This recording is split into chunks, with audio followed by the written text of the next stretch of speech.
Welcome to this edition of Access Together. These shows are made possible through the combined efforts of Shelby County Schools and GHS-TV. The shows are hosted by the members of the community and utilize the staff and facilities of Germantown High School. If you would like to watch our live stream or get more information about these shows, log on to our website, ghstv.org. Thank you, and we hope you enjoy the following presentation.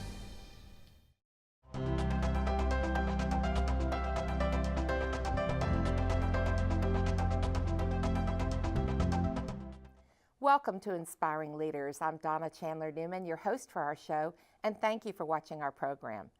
Through this show, we meet community leaders and we examine how they're using their unique talents and skill sets to make a difference. And through our discussions, we hope to inspire others to discover and to share their own leadership abilities for the overall betterment of our community. Now, today on our show, we're talking with leaders from the Memphis Crisis Center. Nothing sums up this organization better than their own tagline, a lifeline to hope. The Memphis Crisis Center is about caring and compassion, empathetic listening and emotional support. It's about providing help and building hope. I think you'll like what you're going to hear from them. In this first segment of our show, we'll meet Mike LaBonte, Executive Director of the Memphis Crisis Center. And in the second segment, Mike and I will be joined by Emily Richardson, a volunteer on their phone lines and a new member of their board of directors. Now, joining us now is Mike LaBonte, Executive Director of the Memphis Crisis Center. Welcome, Mike. Thank you for having me, Donna. I really appreciate the opportunity. Well, I'm so glad you're with us today. You know, when you and I talked about your career, you kind of went through a number of transitions along the way. Tell me how you became acquainted with the Memphis Crisis Center and how long you've been with the organization. Well, I've been with the organization off and on for about 20 years. I became acquainted with them actually at a time in my life I was going to at one point be a college professor, and I was getting a PhD. That didn't quite work out for various reasons, and life can be very serendipitous. Sometimes we're on a journey and we don't always go quite where we think we're going to go. And I had wanted to come back to Memphis and spend more time with my family, my sister and her family. And a friend of mine had worked at the Memphis Crisis Center and suggested I apply there. So I applied there as a volunteer coordinator, which is a job you could have right out of high school at that time. And I did that for a few years. Then I left and did do work in the AIDS care field, and then came back as the program director in 2006. But it was sort of a serendipitous journey to get there. Well, it sounds like it. And there were other changes in 2006. Tell me about the history of the organization, and especially about what happened in 2009. Sure, yeah. Well, the Memphis Crisis Center, first of all, was founded in 1970 by Dr. Richard Farmer and Dr. Alan Battle. Dr. Farmer had a patient who heard persecutory voices. He was schizophrenic. He eventually lost hope and he killed himself. And Dr. Farmer said this should not have happened. And so on the spot, he came up with this idea for a volunteer-powered crisis line that would be available to people outside of a clinical setting and those who were struggling with suicide and crisis. Dr. Battle often describes himself as the midwife. He'll say Dr. Farmer gave birth to it and he was the midwife. And together they birthed this wonderful organization. And as I said, we've been around since 1970. We did go through a period in 2006 where we lost funding. Funding was restored, and then we went through a period in 2009 where we had been under Family Services of the Mid-South. Family Services of the Mid-South had been around since the yellow fever epidemic, actually. Yeah. So it was about 115 years old. And they actually, hard economic times, they went out of business and we became independent in 2009. We've been very lucky because we've had some great partnerships, including the University of Tennessee Health Science Center, who has been truly wonderful to us. We're part of the UT family as far as I'm concerned, and they actually have provided us with a call center, a suite of offices, and a training facility. And we're also, of course, a United Way agency, and United Way is great because as a small organization, as you know, smaller organizations, sometimes it's harder to get funding yes. because you're not as well known as some of the bigger organizations. And so United Way has allowed us to get a slice of that pie also, which allows us to do the great work that our volunteers do in the community. So yeah, and you actually run on a very lean staff, if I'm not mistaken. You are mostly volunteers, and yet you run a 24/7 phone line, right? Yes, and we're very proud of that, actually. You know, We have about 100 volunteers that staff our lines. It fluctuates slightly. And we are always needing volunteers. Right now, we have been experiencing the past couple of years call volume increases. So it's really important that we have the volunteer capacity to meet that need. The benefit of volunteers, and I always tell people this because this is really wonderful. People don't think about this. The benefit of volunteers is they come in, they get training, they have this rich experience. And then when they leave, they take that to the community. It becomes an additional layer of protection for the community because now they know the basics of crisis intervention, they know the basics of empathic listening and of suicide prevention, and they know the resources that are in the community. So they're available on another level to help friends, family members, church members, other folks who they may interact with in their daily life. And you know, the reality is research shows that there's not a difference in terms of efficacy between professionally staffed lines and volunteer-driven lines. And of course, we do provide training for those volunteers as well. I would hope so. If I were on either end of that line, I would make sure that I would hope there was a lot of training, and I'm sure there is.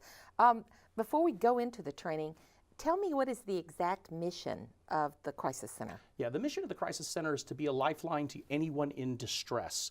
And our vision is that nobody suffering a crisis has to do that alone. So when we're there, I will say this. We take the time to compassionately connect with our callers. We're going to take the time to listen. We're also going to take the time to do some collaborative problem solving. And that doesn't necessarily mean solving all the problems in their life. I mean, we're not miracle workers, but making sure that we can get them through the crisis and then link them to the long-term resources that they need to cope and overcome in the longer term. So we're doing all three of those things. We're providing the care component, we're providing the listening component, and the helping component. Yeah, you know, when we were talking about this before, you kind of described it as emotional first aid, right? And then you connect them with who could take it further for them. Is that?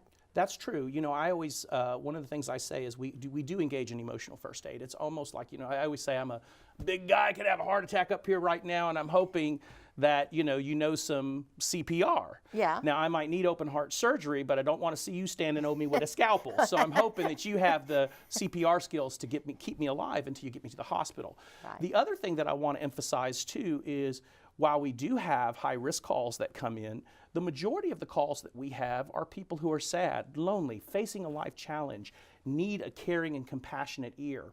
So I want people to be aware that if they're considering volunteering, because sometimes when people say, I don't think I could work at a crisis line, I always like to say more people can do this than they realize that they can. And we train you to handle the more high-risk situations. Yeah, what was surprising for me was listening to any of the types of calls you had at all and looking over your brochures.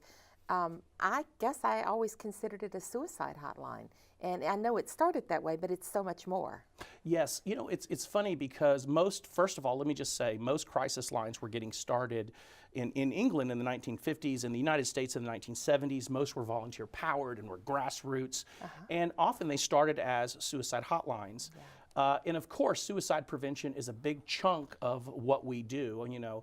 But at the same time, when you look at it, we're getting calls that deal with mental health, emotional problems. We're getting calls that deal with crime and family violence issues, things like sexual assault, domestic violence, child abuse, elder neglect. We're getting calls that deal with substance abuse and addiction issues, grief and grieving issues. So we're really, even poverty and material needs, you know, and there are a lot of barriers that will prevent people from getting the help that they need. The beauty of a confidential hotline is that folks who might not otherwise access services, they may be willing to turn to a confidential hotline, and then our volunteers can destigmatize, can help break down some of those barriers, encourage them to access the resources that they need. Because the reality is we want to make sure that troubled individuals get the help that they need and they get into those systems of care if we're able to encourage them to do that. And most of the time, I feel like we're pretty successful at that. You know, the diverse kind of calls you're talking about, tell me about the training. I would hope that, you said there was extensive training. Tell me what that training is. Yes, the training actually is about 40 hours of training. It includes a lot of different components. So there is a lecture portion to the training. There are reading materials. There's also audiovisual materials that people have to do. And there's even a mentor portion of the training. We call it observation time, where volunteers actually work at the call center, silently monitor calls as they're learning, and then take calls.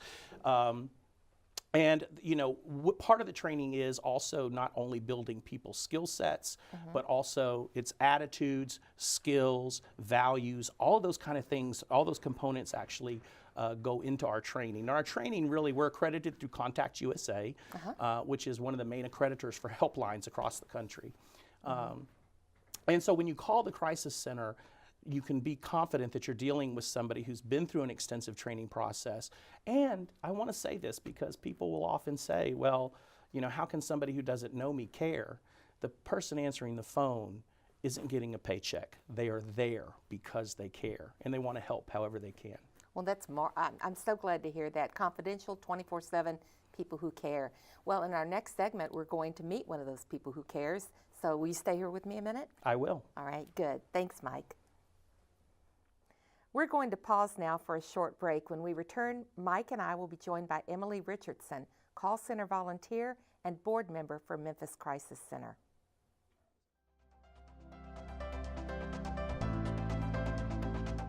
Welcome to Germantown High School, an international baccalaureate creative and performing arts optional school, a destination school for students who are going places.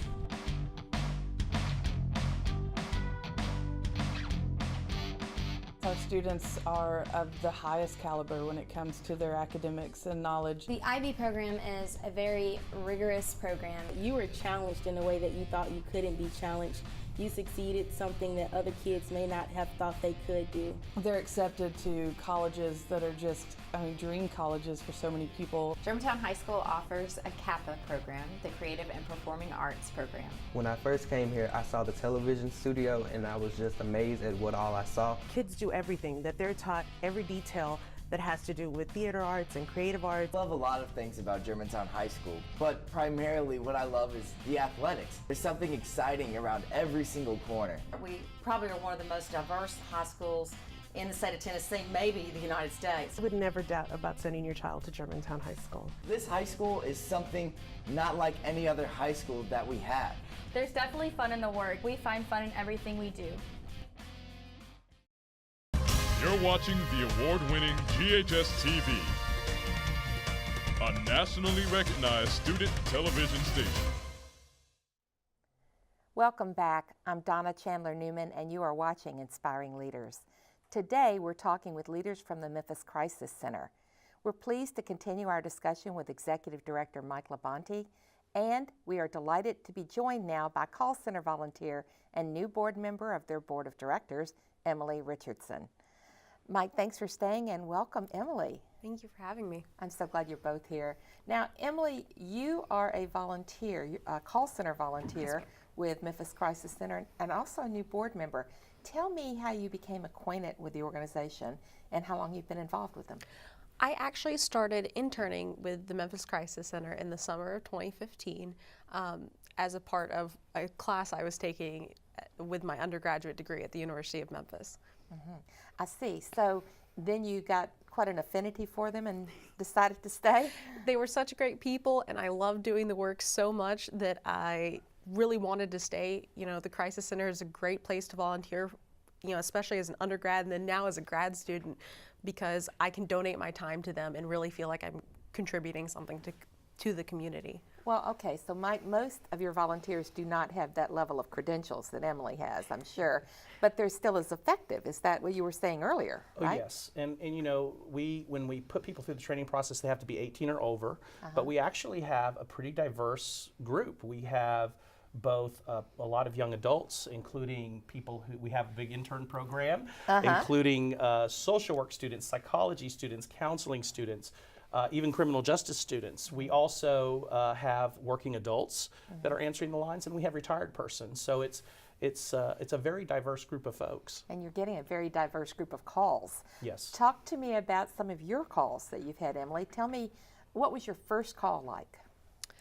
My first call, you know, I've had so many at this point, it's hard to remember. One of my first was actually probably an 11-year-old girl who had been being bullied by her peers at school, and she was feeling suicidal because of that. And so I had to talk her down from wanting to harm herself and, you know, remind her that they're stuff worth being around for. That's amazing. So basically, the biggest part of what you did at the beginning was de-escalate. Yes, de-escalating is like the #1 skill that you learn as a volunteer, I would say. Just working people down from how distressed they are. And talk them off the ledge, basically, right? Yeah.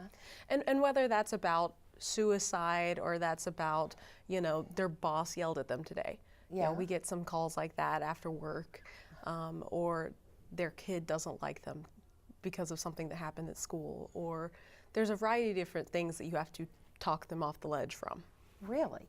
Oh my goodness. So, but you also, at one point you told me about talking to people who just call you because they're lonely. Is that Unfortunately, we happens? do get a lot of those calls too. We call them our regular callers. So we have the people who call us on a regular basis, and some of them are just senior citizens, little old people who want to have someone ask them about dinner tonight and how their doctor's appointment went. And we actually had a family of one of our old regular callers call us this past year and thank us for having talked to their family member for so long and kept in contact with her after she had passed away. And that was really touching and really meant a lot to us. I would think it would.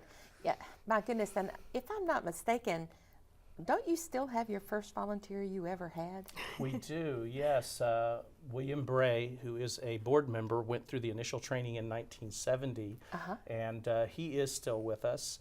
I'd like to kind of comment on what Emily was saying, because I think it's so important that people recognize that, you know, most of our familiar callers are actually chronically mentally ill. Some of them are seniors and are lonely. And I think that we provide a very valuable service, both in terms of providing, particularly most of them are already linked into the mental health services. So they often have counselors, but they don't get to see them that often. And so we're part of their support service, or we're part of their support system, I should say. And while we don't want to create relationships of dependence, we recognize that it's extremely important that we're there for folks who are struggling with chronic mental illness and for their families, and how that contributes to the stability of the community as a whole. And it's one of the important services that crisis lines provide that is often overlooked. Yeah, I think you're right about that. I don't know that I would have thought of that at all. That is a community service, isn't it? It really is. And how do you find them? They find you, right? They find us. Most crisis lines, they have familiar callers, and you know, in fact, most phone services do. So, and our frequent flyers are often the frequent flyers that are also familiar to the crisis intervention team of the Memphis Police Department, folks like that. We often interact with some of those same people. One of the things that I want to say too in regard to that is the importance not only of de-escalating the fact that individuals may turn that trauma that they're feeling inward, as we know, but we also know that sometimes, and we've seen the tragedy of people who turn that outward, and so taking troubled individuals and getting them linked into systems of care is so critical and so important. And hotlines are a fundamental way that people can connect in a safe environment, because they can actually connect and feel like, you know, I'm talking on this phone to somebody confidentially, and again, we can provide that encouragement and get them linked into those systems of care. So it's very important. I'm wondering how you create awareness for your organization. The reason I ask that is if I had called you, I doubt seriously that I'm going to go out and announce it to the world that, gosh, I've been on the phone with Memphis Crisis Center and they were so wonderful. How do you get your good stories out, and how do you get out just awareness of your organization? Well, we do it through a lot of different methods. One, of course, is doing programs such as this, where we can tell people about the good work we're doing. We also do have a Google grant that allows us to do what's called targeted outreach online, so that when people look things up on Google, oftentimes they'll get an advertisement for the Memphis Crisis Center, depending on what they're looking up. So it may be child abuse, or somebody may Google, how do I kill myself, or something like that. And there's an algorithm that comes up and will deliver information about the services of the Memphis Crisis Center. That's really driven a lot of our increased call volume, which we have seen. Over the last 5 years, we've had about 20,000 calls annually, a total really of 100,000 calls over the past 5 years. 8,000 of those were suicide calls. So we're out there providing help on a really fundamental level, on a person-to-person basis. It's convenient, it's efficacious, it's cost effective to the community, and it's there 24/7, and that's so critical. We could not do it. I just want to say, I love Emily. We could not do it without Emily and our other volunteers. And Emily is not only on the phones, she's not only on the board, but she also helps us with IT related stuff. So we rely on volunteers to get a lot of things done at the center. So, yeah. Well, and let's talk about that. Because they are mostly volunteers, people might suspect you don't need much money, but that is not true. You still have to staff it. You do have to have some regular board people, plus you need phone lines and everything else. How do you all raise your money? Well, we raise the money in a lot of different ways. We do have events from time to time. We've also been very fortunate because we've had community organizations that have gotten behind us, such as the Mystic Crew of Pegasus. And a shout out to those wonderful guys. They're the only, I want to say this, they're the only Mardi Gras crew in Memphis. Most are Cotton Carnival. They raised $30,000 for us about a year ago. We also, of course, take individual donations. People can go to our website, memphiscrisiscenter.org, and they can set up a recurring donation, which is very helpful when people do that for us. Yes, indeed, because then they don't have to think about it, and they're able to help regularly. Yes. So you have grants. You mentioned the Google grant a minute ago. You accept grants, and any of that anybody knows about, you'd welcome that information. Oh, yes. We definitely are always looking for grants, individual donations. Grants, we've worked with a lot of folks, the Community Foundation of Greater Memphis, the Assisi Foundation. Assisi and Community Foundation were really behind us in 2009 when we became independent. And they'd have to be, and they're both huge shout out, to Bob Faulkner and the folks over there. So both powerhouses, they really are. Yeah, admire them both. Well, so you do that. You have corporate donations, but individuals do fund a lot of this, right? Yes, individual donations come in. We, of course, also do send out solicitations like a lot of small agencies do and large agencies. And so it's really a combination of grant funding, corporate funding, and individual donations that make it happen. We are a private nonprofit. We're a 501c3, so it's tax deductible. Yes. I'm married to an accountant. He loves that. Yeah. You got to say that 501c3. So you guys have been around for a while, and you've saved a number of people. I can see the advantage to the individual on the phone. You were talking earlier about some of the advantages to the community. In fact, I think you used a phrase that involved providing help. Providing help, building hope, and saving lives, Yeah, and talk about that a little bit. Well, the providing help, I think that we do that primarily because, one, we're easily accessible for folks. And again, these are folks who might not otherwise connect to services. And we can link them into those systems of care through referral, but also through encouragement. So we're providing help. We kind of act as a hub, in a sense, for the community in terms of feeding people into these local systems of care. We build hope because we're there providing emotional support for people, but we're also assessing what are their resources? What are those things that can help them through their crisis? Because what we really want to do is we want to make sure we empower people in ways that make them feel like they are the experts on their own lives in many ways. And so we want to make sure that it's about empowering them to be able to help them through their crisis. So we're building hope by collaborative problem solving in ways that take into account their own resources. And lastly, we're saving lives, and we do that through both suicide prevention, but also just through de-escalating crisis situations that might end up becoming, might manifest as community violence or family violence and things like that. And those are issues that are very near and dear to our heart. We actually do have a annual conference called Bridging Troubled Waters. Our next one is going to be in October, and it's with the Family Safety Center, which is the premier resource on domestic violence. So we're trying to address these issues on so many levels, and primarily on the individual level, but one by one, it does increase community stability and has definite benefits to the community. It's cheaper for us to de-escalate somebody on the telephone than it is to have to send out emergency response. Then when people have to go to the emergency room, when folks who are dealing with chronic mental illness tie up 911 lines. So these are some of the benefits that crisis centers, at large. So it's cost effective. Yes, it is. It truly is. Well, Emily, I'm really stunned at the number of callers that you have, at the amount of impact that you have on the community. And I really guess I want to know from you, there are 3,000 organizations in the Mid-South area to choose to put your time and treasure toward. Why the Memphis Crisis Center? Why is it so special to you? Honestly, I love the community within the Memphis Crisis Center. I just, when I was interning there and then as I volunteered with them since then, I love the sense of community that we have, and I've met some of the best people I've met in Memphis through the Crisis Center. And I don't just say that because I'm on the board now. Also, there's very few opportunities as an undergraduate to really feel this connected into psychology and the community as a professional. So I feel like I've gotten a greater sense of the resources that we have available, and I feel like I've actually been able to make a difference by connecting the people who are in need to either outside counseling resources, or if they need low cost or no insurance resources, and I know what's available to get them the help that they need. So have you recruited other volunteers to join you? Definitely have. I bet you have. I bet you have. I mean, honestly, that I would think you had the experiences you're talking about. I would think you've brought in a number of your colleagues professionally and friends, right? Whenever I have the opportunity at the university, I'm speaking up the Crisis Center and telling people that they should, if they have the chance, take the time to volunteer and see what Memphis has to offer in terms of mental health resources and give back to their community.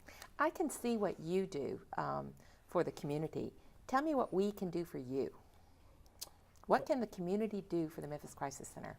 Well, a couple of things. One is, and you kind of hit it out the home field when we were talking, I think we might have been talking off camera then, but people can donate, make a financial gift, or people can donate their time. Donating your time is critical. It's important because, again, we are volunteer powered. Volunteers are the backbone.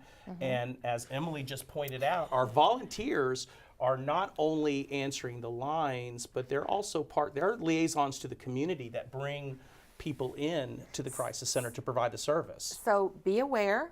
Be aware. Volunteer, donate, and go to your website, which is? MemphisCrisisCenter.org, www.memphiscrisiscenter.org. Thank you both so much for being with us today. I'm so glad to hear about your organization, and I think our viewers have been too. Thank you. Thank you, Donna.